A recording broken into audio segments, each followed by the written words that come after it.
Setelah 300 hektar hutan hilang, tambang timah ilegal di Lubuk Baru dirazia, Lubuk Besar baru dirazia. Setelah 300 hektar lebih lahan hutan hilang. Pertanyaannya sederhana. Selama ini, aparat penegak hukum di Bangka ngapain aja? Apa benar mereka tidak mengetahui aktivitas tambang timah ilegal ini? Atau justru mereka aparat penegak hukum di Bangka tahu, tapi pura-pura tidak tahu, karena ikut melindungi? Dalam laporan, disebutkan bahwa total lahan yang berhasil ditertibkan di Lubuk mencapai sekitar 315,48 hektar. Dan dari aktivitas tambang ilegal di wilayah itu, estimasi kerugian negara disebut mencapai sekitar 12,9 triliun. Angka yang fantastis. Tapi lagi-lagi, yang disorot hanya soal kerugian negara, bukan kerugian rakyat Bangka. Setiap kali razia tambang ilegal terjadi, yang selalu dijadikan headline adalah kerugian negara miliaran rupiah, kerugian negara triliunan rupiah. Tapi kenapa tidak pernah disebut kerugian masyarakat Bangka? Lingkungan kami di Bangka yang rusak, sungai kami di Bangka yang mati. Ini bukan cuma angka di laporan, tapi luka yang nyata bagi kami masyarakat Bangka yang tinggal di Bangka sini.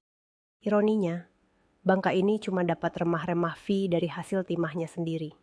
Padahal Bangka yang jadi korban utama dari semua kerusakan akibat tambang timah. Selama ini, royalti penjualan timah yang diterima daerah penghasil Babel hanya 3% dari nilai penjualan logam timah. Dari angka 3% itu, hanya sekitar 0,48%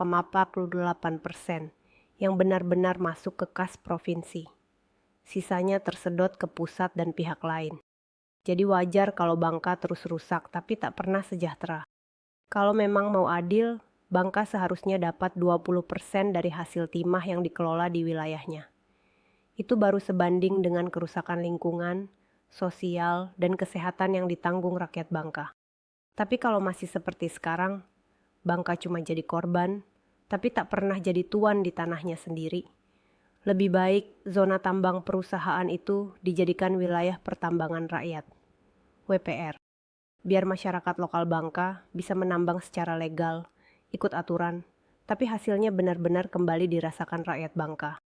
Karena dengan sistem timah, seperti sekarang ini yang merasakan dampaknya bukan kami, masyarakat Bangka, tapi keuntungan timah. Sekarang ini dirasakan pejabat di pusat, korporasi besar, dan pion-pion pejabat dan aparat penegak hukum di Bangka. Seharusnya Bangka dapat 20% dari hasil timah yang dikelola di wilayahnya. Atau kalau tidak bisa lebih baik, zona tambang perusahaan itu dijadikan wilayah pertambangan rakyat, WPR.